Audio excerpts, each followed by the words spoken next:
Bismillahirrahmanirrahim. Assalamualaikum warahmatullahi wabarakatuh.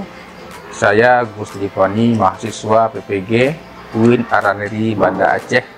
Dalam kesempatan ini kami akan melaksanakan PPL sekaligus melaksanakan penelitian tindakan kelas. Dalam praktek ini kami akan menyampaikan materi tentang fungsi dan kedudukan hadis terhadap Al-Quran yang akan disampaikan dengan model pembelajaran problem based learning. PPL ini dilaksanakan di kelas 10 Madrasah Aliyah As-Salam Nagabralih Kampar Riau, dan insya Allah akan berlangsung selama 2 jam pelajaran. Terima kasih. Assalamualaikum warahmatullahi wabarakatuh. Waalaikumsalam warahmatullahi wabarakatuh.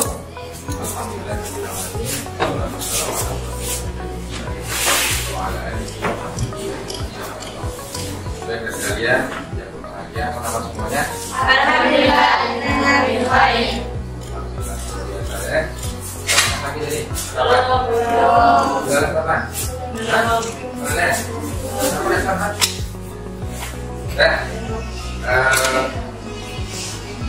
Pada pelajaran yang lalu kita sudah belajar tentang analisasi Al-Quran yang menjelaskan tentang fungsi dan kedudukan.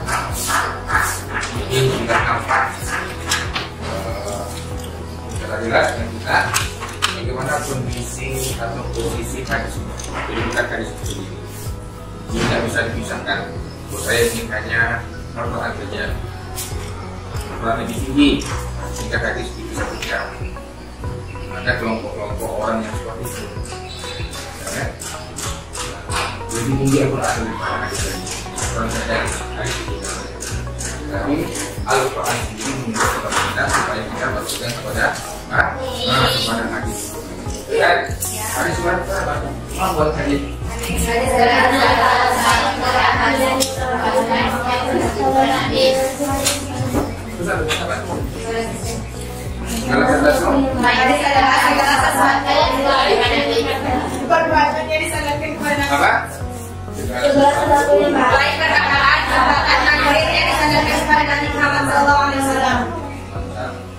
Ya, Al-Quran, mau Al-Quran.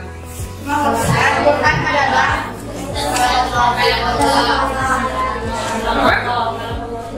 Kalam Allah yang diberikan kepada Muhammad.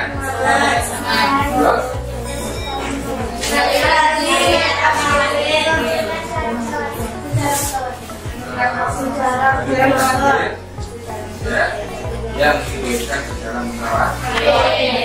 Baik, apa dalil Al-Quran yang menjelaskan tentang kedudukan hadis? Surah Al-Imran ayat 32, Surah An-Nisa ayat 5.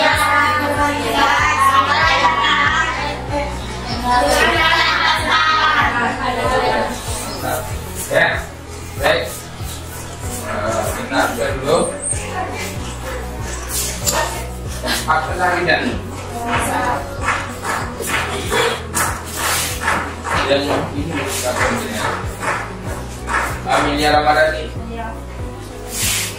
Amelia Yani, Anissa Al-Mafira, Arifah Ahyan. Baik, ini di antara tujuan pelajaran hari ini adalah kita bisa nanti memahami bagaimana contoh-contoh secara kecil hubungan antara Quran dan hadis. Ya, berkaitan hubungan antara Quran dan hadis itu seperti apa bentuknya. Itulah yang akan kita pelajari pada hari ini. Tentu dengan materi yang akan disampaikan, kita nanti bisa menentukan ini fungsinya apa, ini fungsinya bagaimana. Ya, dengan materi ini akan apa nanti, ya, bagaimana sesungguhnya berkaitan semua antara hadis itu bukan Al-Quran. Oke, baik. Saya nanti materinya akan saya bisa.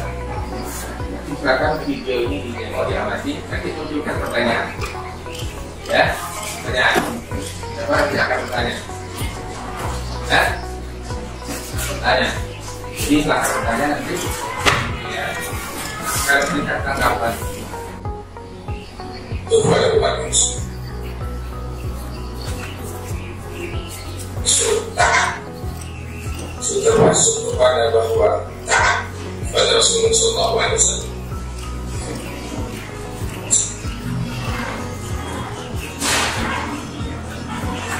Sebagai sumber ayat sudah masuk kepada bahwa taat pada Rasulullah SAW. Maka ada 4 fungsi hadis sebagai sumber ajaran Islam yang kaitannya dengan Al-Quran. Yang pertama adalah bayan taklid, artinya adalah penegasan tentang hukum-hukum yang ada dalam Al-Quran. Allah Subhanahu wa Ta'ala berfirman, ya ayyuhallazina amanu idza qumtum ila sholati faghsilu wujuhakum wa aydiyakum ila al-marafiq. Maka dalam Al-Quran itu dijelaskan tentang bagaimana tata cara. Kemudian Rasulullah menerangkan, Rasulullah mempraktekkan bagaimana sesungguhnya tentang tata cara tersebut. Jadi inilah beberapa fungsi-fungsi daripada hadis sebagai sumber ajaran Islam yang mana kaitannya erat dengan Al-Quran. Bagaimana bahwa sesungguhnya Al-Quran ini dan hadis sebagai sumber hukum Islam yang saling ada keterkaitan dan tidak bisa dipisahkan. Mungkin saja. Wabillahi taufiq wal hidayah. Assalamualaikum warahmatullahi wabarakatuh. Baik, ya. Jadi silakan dibaca pakai ini. Kita kasih waktu 10 menit untuk memperdalam materi ini. Jadi sudah ada 4 tadi kan? Hadis. Yang pertama namanya bayan. Yang kedua. Yang ketiga. Tafsir atau biasa. Yang keempat. Silakan dibaca, dikasih waktu 10 menit sekarang. Ya. Jelas.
Sudah?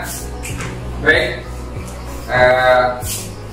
Dari video tadi, apa yang kamu pertanyakan?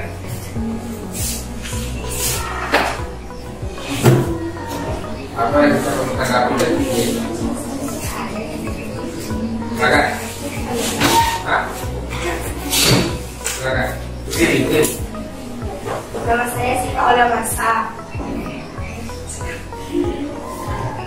Kan saat fungsi hadis yang keempat kan tampil, artinya menghilangkan.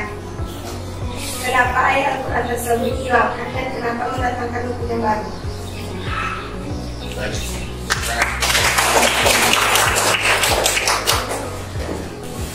Oke, yang lain?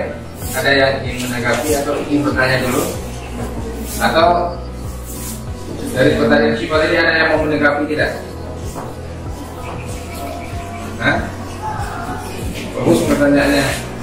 Jadi kenapa apa namanya? Kenapa ayat Al-Quran tersebut dihilangkan dan Al-Quran? Kenapa Al-Quran itu dihilangkan? Hah? Ya, baik, pertanyaan bagus sekali. Jadi yang keempat, fungsi hadis itu bisa menasab, tadi membatalkan bahwa ayat itu tidak berlaku lagi. Ini pelajarannya tentang nasab wal mansukh.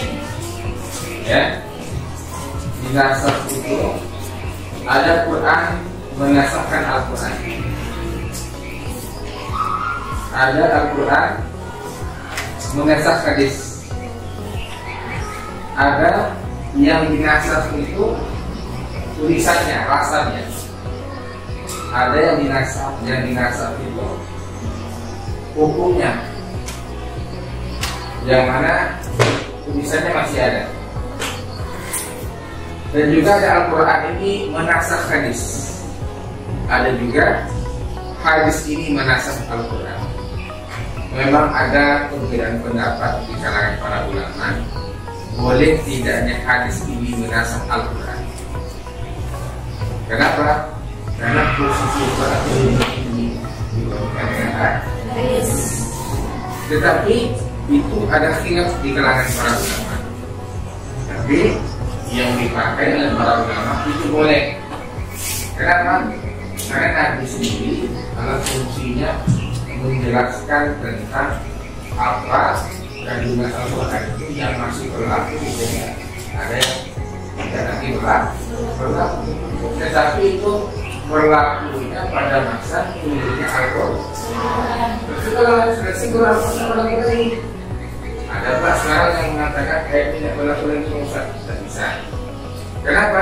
Karena proses turunnya Al-Quran itu selama 23 tahun itu untuk menjawab tentang permasalahan yang terjadi di masyarakat. Maka Nabi itu memahami dia.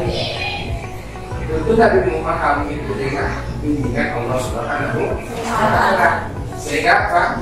Sehingga Nabi mengatakan ini adalah ayatnya itu bahwa tidak berlaku lagi. Nanti menjelaskan tentang bagaimana ya tunjukkan bentuknya. Jadi ulama bersepakat bahwa boleh ya menasahkan hadis itu terhadap Al-Quran. Itulah salah satu fungsinya daripada hadis Nabi Muhammad SAW. Tapi sekarang ada lagi dong, karena proses turunnya Al-Quran, proses turunnya Al-Quran selama 23 tahun.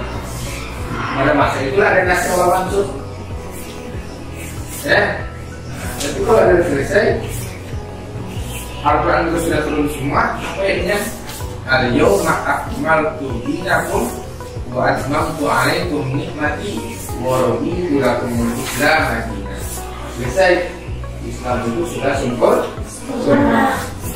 Ya, kira-kira paham ya? Paham? Ada yang bertanya lagi? Bertanya dah. Belum bertanya itu dilarang. Ya, sudah paham ya? Jadi kita akan tes, ya, ada tes pada sesi terakhir. Jadi maka jawab dengan sekarang ditutup. Ada? Jawab.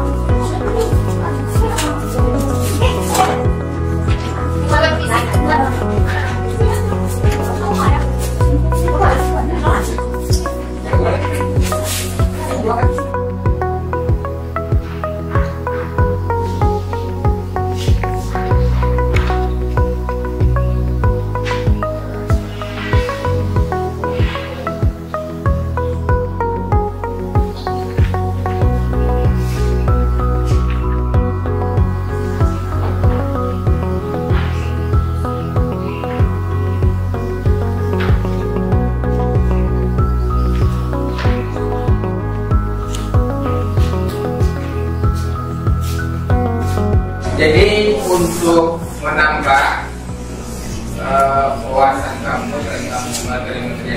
juga nanti ini bisa melihat, mengunjungi YouTube